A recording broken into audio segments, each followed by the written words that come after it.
šta je ono što je u poeziji, ono što je muzikalnost i ono što kod nas čitalaca rađa te slike. U tom prvom delu Vela uglavnom peva o njemu i o moru. Tema nečita, tema velika, tema o kojoj je toliko rečeno, ali tema o kojoj se iznova ima ponešto mnogo reći. Tema je naravno sama ljubav. U svim svojim oblicima. Onako kako to možda imamo u poeziji Desanke Maksimović. To je pesma o devojčetu koje snega, što bi rekao Tis. Znači, vidi se da je Vela bilo dobro učenje, da je čitala kada se šta trebalo čitati, da je to pročitala, a onda nekako sve ono pročitano je u svom svetu doživala, proživala i ponovo nama nekako vratila. Njeni izvori jesu narodna književnost. I verovatno svi pamtite i sećate se one pesme Ljubav i rastanak. Vela nema peru koja je gora, kao što je u toj pesmi, su kalemovi.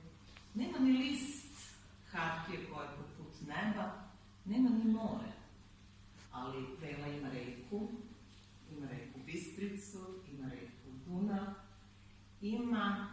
ima nešto i što su kalemovi, a ima nešto i što je list, nebeski list, a to su sada društvene mreže. Vela jednostavno društvene mreže koristi onako, kako bi to Šekspir rekao, umereno, po potrebi i nekako dolazi na taj način do raznih ljudi. Znači, sa Velom sam prošla kroz neke gradove, uvek svuda svi nekako znaju. Evo to što je Ranka pričala, njen glas zaista se daleko čuje. I zaista je to ono što ponavlja da će se o Veli tek pričati. Vela je nekako svoja, znači sadrži sve, a opet je potpuno autentična. Ono što je posebno blago ove zbirke koja je pred nama, Odžak moj čađavi, jer su naravno sve ono što je ona ponela iz svog zavičaja. Tu je toliko arhaizama, historicizama, ali pazite onda kada, ja kažem, što se znači ta reč?